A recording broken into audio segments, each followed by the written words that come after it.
Welcome to our channel. Today we how to authenticate Trello with Okta SSO, complete guide step by step clearly. To begin, log in to your Okta admin dashboard.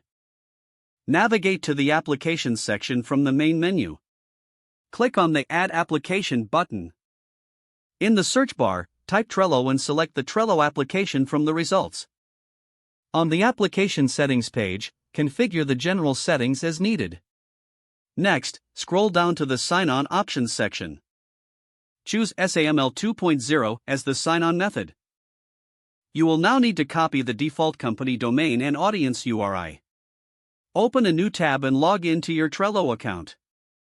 In Trello, navigate to the Settings menu. Select Enterprise Settings from the drop-down.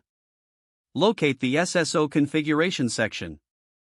Paste the company domain and audience URI from Okta into the corresponding fields in Trello.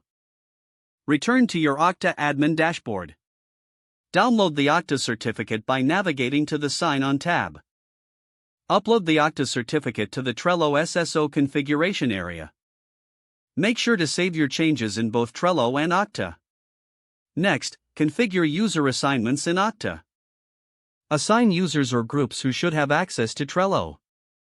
Test the SSO integration by logging out of Trello. Access the Trello login page again. Click on the Okta login button to sign in. If everything is set up correctly, you should be logged into Trello seamlessly. Congratulations, you have successfully authenticated Trello with Okta SSO.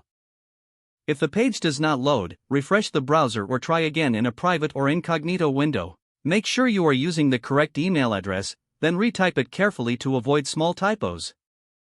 If your password is not accepted, use the reset option and create a new strong password you can remember. Check your spam folder for verification or security emails, then complete any requested confirmation steps. Don't forget to like this video and subscribe to our channel for more step-by-step tech guides.